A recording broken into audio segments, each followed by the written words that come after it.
तो जय हिंद दोस्तों। इससे पहले एक वीडियो मैंने पोस्ट करी थी जिसमें हम लोगों ने जो पार्ट 1 है वो डिस्कस किया था। अब पार्ट 1 जो था, पार्ट 1 में हम लोगों ने क्या किया कि जो हमारा जीके वाला पोर्शन था, जीके का पोर्शन मतलब जो नॉन टेक था हमारा, तो नॉन टेक जो 100 नंबर का आना है तो उसको हम लोगों ने उस वीडियो में कवर किया था। अब हमारे पास जो दूसरा पॉइंट बच गया हमारा सिविल इंजीनियरिंग वाला, तो पार्ट 2 में हम लोग डिस्कस करने वाले थे, क्योंकि एक वीडियो बहुत लंबी हो जाती दोनों पार्ट डिस्कस करने में, इसलिए मैंने दोनों के अलग अलग पार्ट बना दिए। तो चलिए शुरू करते हैं। तो देखो, जो हमारी सिविल इंजीनियरिंग है इसमें हमारे सब्जेक्ट तो बहुत सारे हैं, लेकिन हमको अपने जो मेजर सब्जेक्ट है जो हमारा मैक्सिमम मार्क्स स्कोर करा सकते हैं, तो उसको हमको ध्यान में देते हुए इन चीज़ों को कवर करना है। अभी देखो लास्ट के 10 डे बच गए हैं, इसमें सारी चीज़ें पढ़ना पॉसिबल नहीं है।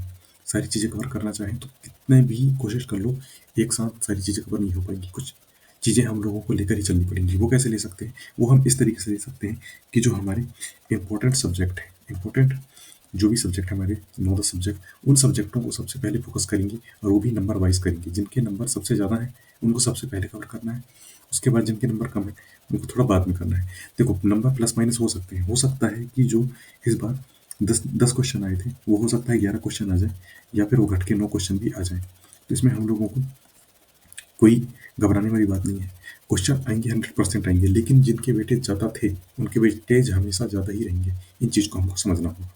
तो देखो, मैंने कुछ सब्जेक्ट लिख लिए हैं और साइड में उनके जो नंबर ऑफ क्वेश्चंस आए हैं या फिर नंबर ऑफ मार्क्स बोल सकते हैं, क्योंकि एक क्वेश्चन एक नंबर का रहता है हमारा, तो उस चीज़ को मैंने यहाँ पे लिख लिया है। तो इसको अपन डिस्कस कर लेते हैं। देखो, सबसे पहला जो हमारा सब्जेक्ट है वो है बीएमसी। तो बीएमसी जो है सबसे इम्पोर्टेंट सब्जेक्ट माना जाता है। इम्पोर्टेंट सब्जेक्ट हो गया ये एसएससी जे के हिसाब से, बहुत ज़्यादा इंपॉर्टेंट सब्जेक्ट है। अभी तो वेटेज इसका थोड़ा कम हो गया है। पहले क्या था, केवल बीएमसी से ही 25 से 26 क्वेश्चन, 30 क्वेश्चन तो नहीं आए हैं, लेकिन 25 क्वेश्चन जरूर आ जाते थे। तो बहुत ज़्यादा परसेंट मार्क्स ये रखता था और चीज़ें बहुत आसान चीज़ें पूछती थी। तो पूरे आसान चीज़ें कवर कर चुका है। अब ज़्यादा आसान चीज़ नहीं पूछता है, अब टेक्निकल चीज़ें पूछता है। उन चीज़ को हम लोग को देख लेना है। तो देखो, बीएमसी जो है ये हमारा 12 से 17 मार्क्स आया है। ये 2024 का डेटा है, जो लेटेस्ट जो हमारा पेपर हुआ था पिछले बार प्री का उसका। उसके बाद ट्रांसपोर्ट में हमारे 10 से 12 क्वेश्चन आए। एफएम में हमारे 11 से 13 क्वेश्चन आए। एफएम मैंने नीचे इसलिए लिखा है क्योंकि एफएम 2 पार्ट में डिवाइडेड है, एक तो अपना फ्लूइड मैकेनिक्स और दूसरा हाइड्रोलिक मशीन। तो ये दोनों चीज़ के मिला के थे, और इसमें एक और चैप्टर है अपना ओसीएफ, ये भी आ जाता है। इन तीनों को मिला के ही एक सब्जेक्ट बना है, तो ये ज़्यादा बड़ा सब्जेक्ट हो जाता है।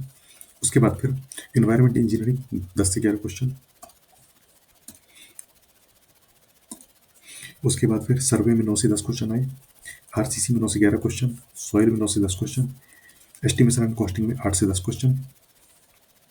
और जो इरिगेशन एंड हाइड्रोलॉजी है इससे 9 से 11 क्वेश्चन है। देखो, इरिगेशन हाइड्रोलॉजी का वेटेज है इस बार बढ़ते जा रहा है, तो हम लोगों को इसको हल्के में नहीं लेना है। हो सकता है कि इस एग्जाम में थोड़ी इनके ज़्यादा क्वेश्चन आएंगे, तो इसको अच्छे से हम लोग को कवर करना है। अब देखो, सबसे पहले हम लोग जो इम्पोर्टेंट हमारा सबसे मेजर सब्जेक्ट है वो है हमारा बीएमसी। बीएमसी जो है वो हमको 12-17 number, maximum two maximum 17 number दे सकता है और कम से कम 12 नंबर दे सकता है।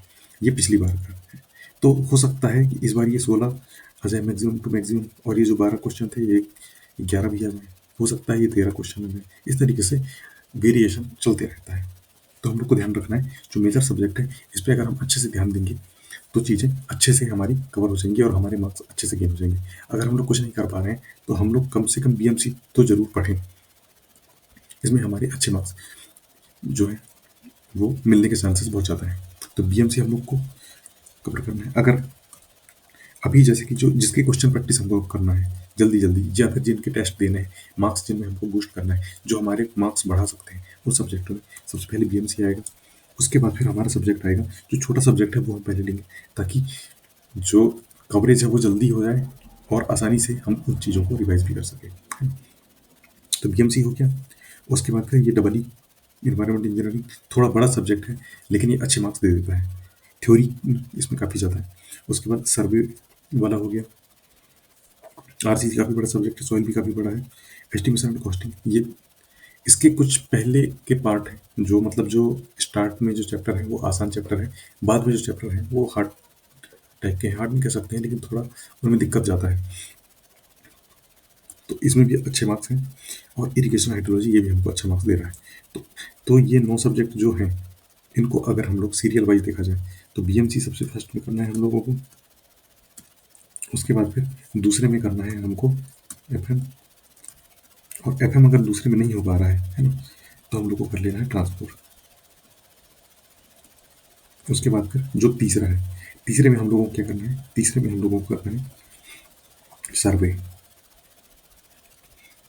चौथे में हम लोग को क्या करना है, चौथे में हम लोग को एस्टिमेशन एंड कॉस्टिंग, उसके बाद फिर सॉइल, फिर हाइड्रोलॉजी एंड इरिगेशन। इस तरीके से हमारा सीरियल रहेगा क्वेश्चन प्रैक्टिस करने का। सबसे पहले हम बीएमसी क्वेश्चन लगाएंगे, फिर एफएम के, सर्वे के, एस्टिमेशन कॉस्टिंग, सॉइल, हाइड्रोलॉजी करेंगे। अब मुद्दा ये होता है कि क्वेश्चन हम लोग लगाएं कौन कौन से। देखो, एक ऑप्शन ये है कि हमारे पास टेस्ट सीरीज है, अगर तो टेस्ट सीरीज क्वेश्चन हम लोग लगा लें, और टेस्ट सीरीज के क्वेश्चन अगर हम लगा चुके हैं तो फिर दूसरा ऑप्शन हमारे पास आता है कि जो इन्हीं से रिलेटेड क्वेश्चन है जो पेपर हुए हैं प्रीवियस, उनको हम लोग लगा लें। टीसीएस क्वेश्चन हम लोग लगा लें, टीसीएस ने जो जो पेपर लिए हैं लेटेस्ट वाले, तो वो हमको काफ़ी सहूलियत हो जाएंगी उन पेपर से, और बहुत आसानी से हम लोग ये जान जाएंगे कि किस टॉपिकों से किस तरीके के क्वेश्चन पूछ रहे हैं, तो ये हमारा कवर हो जाएगा। तो देखो, एक तो हमारे पास टेस्ट हमको लगाने हैं, टेस्ट फुल लेंथ टेस्ट कम से कम 5 टेस्ट तो कोशिश करना है कि हम लोग लगा ही लें, है ना। उसके बाद फिर हम लोग चैप्टर वाइज, जिसमें बीएमसी, एफएम, सर्वे, एस्टिमेशन, कॉस्टिंग, सॉइल, जो ये इंपॉर्टेंट सब्जेक्ट है, इनके क्वेश्चन एक एक बारी तो हम लोग लगा ही लें, और जो अभी लेटेस्ट में जो पेपर हुए हैं उन पेपरों को एक दो बार देख लें, बस हो गया। इस तरीके से हम लोग रिवाइज करेंगे तो चीज़ें आसानी से कवर हो जाएंगी। अगर हम लोग सोचें कि नहीं मैं एक सब्जेक्ट लेके बैठता हूँ, उसके बाद उन चीज़ों को कंप्लीट करते जाऊँगा तो नहीं हो पाता है, नहीं हो सकता है, क्योंकि पॉसिबल ही नहीं है 10 दिनों में। अगर हम लोग शेड्यूल भी अगर अच्छे से अपना बनाएं, पर डे 1 सब्जेक्ट भी अगर खत्म करें, तो हमारे 10 दिन में ये सारे सब्जेक्ट हो गया। और ये सारे सब्जेक्ट अगर हमने पहले पढ़ रखे हैं तभी हम लोग पूरे तरीके से इनका रिवाइज और रिविज़न कर पाएंगे, नहीं तो नए सिरे से पढ़ने में बहुत ज़्यादा टाइम लग जाएगा, और वो चीज़ हम सोचें कि नहीं तुरंत कवर हो जाएगी, नहीं हो पाती है। अगर बीएमसी में ही अकेला देखा जाए तो सीमेंट हो गया, कंक्रीट हो गया, कितने बड़े बड़े चैप्टर हैं, इनको ही पढ़ने में तो एक एक दो दो घंटे निकल जाते हैं। सीमेंट हो गया, कंक्रीट हो गया, ब्रिक्स हो गया, टिम्बर हो गया, पेंट हो गया, बहुत सारे चैप्टर हैं, एग्जाम्पल भी बहुत सारे हैं। अगर हमने पहले पढ़ रखा है तो हमको चीज़ें फटाफट क्लिक हो जाएंगी, लेकिन अगर हमने नहीं पढ़ा है तो सबसे अच्छा ऑप्शन है क्वेश्चन के थ्रू प्रैक्टिस करो, प्रैक्टिस थ्रू क्वेश्चन सबसे सही तरीका। बस इसी तरीके से चीज़ें जल्दी कवर हो सकती हैं और 10 दिनों में कवर हो सकती हैं। अगर हम लोग सोचें कि नहीं हम शुरू से सब्जेक्ट उठा के बैठें तो नहीं हो पाएगा वो चीज़ें, वो हमारे नेक्स्ट एग्जाम के लिए कवर जरूर हो जाएगी, लेकिन इस एग्जाम के लिए अब 10 दिन बचे हुए हैं तो हमको चीज़ें रिवाइज करनी पड़ेगी। क्वेश्चन के थ्रू करते हैं तो चीज़ें आसानी से जल्दी कवर हो जाएंगी। अब देखो, क्वेश्चन प्रैक्टिस करने के लिए अगर हमारे पास टेस्ट सीरीज हमने लगा रखी है, अब हमको बुक चाहिए, तो बुक कौन कौन सी हम लोग लगा सकते हैं, तो यूथ पब्लिकेशन की मैं शुरू से सजेस्ट करता हूँ उस बुक को, यूथ पब्लिकेशन की बुक हमको लगानी है। कौन सी, यही वाली, जो यही वाली आती है वाली नहीं, यही वाली लगानी है, यूथ पब्लिकेशन की वॉल्यूम 1 और 2 दोनों। बहुत सही बुक है, बहुत सारे क्वेश्चन कवर हो जाएंगे, जो सिमिलर क्वेश्चन हो उनको कट करते जाना, जो नए नए क्वेश्चन उनको देखते जाना, जल्दी जल्दी कवर हो जाएंगे। बुक से बहुत स्पीड से और बहुत फास्ट तरीके से हम लोग क्वेश्चन लगा सकते हैं। ये हो गया टेक्निकल के लिए सबसे बेस्ट एकदम। इसके बाद आती है बाकी चीज़ें, एडवांस लेवल का हमको पढ़ने की कोई ज़रूरत नहीं है। प्री में जो लोग पहली बार दे रहे हैं उनको तो बताना पड़ेगा, बाकी जो पहले पेपर दे चुके हैं वो लोग मेरी बात से रिलेट हो पाएंगे कि देखो 70 से 80% जो है पेपर एसएससी जेई का आता है वो आता है थियोरिटिकल, और बाकी जो 30 से 20% हो गया पेपर वो आता है न्यूमेरिकल। हम लोग को कोशिश करना है इस थियोरिटिकल पे, न्यूमेरिकल कुछ क्वेश्चन ऐसे होंगे जो जानबूझ के डाले जाते हैं फंसाने के लिए, उस क्वेश्चन को करने में हमारे 5 मिनट वेस्ट हो जाएंगे। खुद ही सोचो, हमारे पास है 120 मिनट और क्वेश्चन हमारे पास 100 है, 1 मिनट भी नहीं है एक क्वेश्चन के लिए। क्या ऐसा हो सकता है? या नहीं हो सकता है? क्वेश्चन को पढ़ने में ही कई बार हमारे 30 से 35 सेकेंड लग जाते हैं, और बड़ा क्वेश्चन है तो 1 मिनट एक क्वेश्चन पढ़ने में भी लग सकता है, उसके 4 ऑप्शन पढ़ने में लग सकता है, ऑप्शन एलिमिनेट भी करना पड़ता है, उसमें हमारा टाइम वेस्ट होता ही होता है। तो लगातार सॉल्व कर लें ये जरूरी नहीं है। तो जो वन लाइनर थ्योरी वाले क्वेश्चन है, ये क्वेश्चन जल्दी क्लिक हो जाते हैं। तो ज़्यादातर जो मार्क्स स्कोर करते हैं, जो भी लोग मैक्सिमम थ्योरी में करते हैं, उसके बाद बच जाते हैं न्यूमेरिकल। कुछ रहते हैं फॉर्मूला बेस्ड इजी, इस तरीके से सॉइल वाले तुरंत हो गए। लेकिन कुछ एक थ्योरेटिकल मतलब फंसाने वाले क्वेश्चन आ जाते हैं। जैसे सॉइल में हमेशा क्वेश्चन आता है 3 फेज डायग्राम वाला, पिछली बार भी आया, मतलब 2-3 साल से आ रहा है।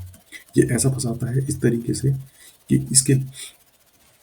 इस क्वेश्चन को अगर हम सोचने बैठे वहीं पे, अगर तुरंत दिमाग में क्लिक कर गया तब तो बन जाएगा, लेकिन अगर तुरंत क्लिक नहीं कर पाया तो वही चीज़ें बनने में काफ़ी टाइम लग जाती हैं। तो ये चीज़ें हमारा टाइम वेस्ट कर देती हैं। तो इन चीज़ों को हमको ध्यान में रखना है और चीज़ें अच्छे से कवर करने की कोशिश करनी है, तो चीज़ें जल्दी से जल्दी और अच्छे तरीके से पूरी कवर हो जाएंगी। तो बिल्कुल ये हमको क्वेश्चन प्रैक्टिस के थ्रू ही आएगा। हम लोग क्वेश्चन प्रैक्टिस अगर करते जाते हैं तो क्वेश्चन प्रैक्टिस के थ्रू हम लोग सारी चीज़ें कवर कर लेंगे और सब आसानी से हो जाएगा। तो ध्यान रहे, सबसे पहले इंपॉर्टेंट सब्जेक्ट देखना है। इंपॉर्टेंट सब्जेक्ट की क्वेश्चन प्रैक्टिस हम लोग करनी है। 2 ऑप्शन है, टेस्ट के थ्रू और दूसरा ऑप्शन बुक के थ्रू। जो भी हमारे पास अवेलेबल हो वो कर सकते हैं। अगर बुक अवेलेबल नहीं है तो टेलीग्राम चैनल में मैंने पीडीएफ डाल रखी है, उस पीडीएफ से भी हम लोग पढ़ सकते हैं। क्योंकि लास्ट टाइम बुक अब 2-4 दिन के लिए लेने का मतलब नहीं है। अभी पीडीएफ से पढ़ लो, उसके बाद फिर बुक खरीद के बुक से पढ़ लेना, कोई दिक्कत वाली बात नहीं है। तो चीज़ें वहाँ से भी कवर हो जाएंगी। तो आज का वीडियो यही था। उसके बाद हम लोग मिलते हैं नेक्स्ट वीडियो में कोई नए टॉपिक के साथ में।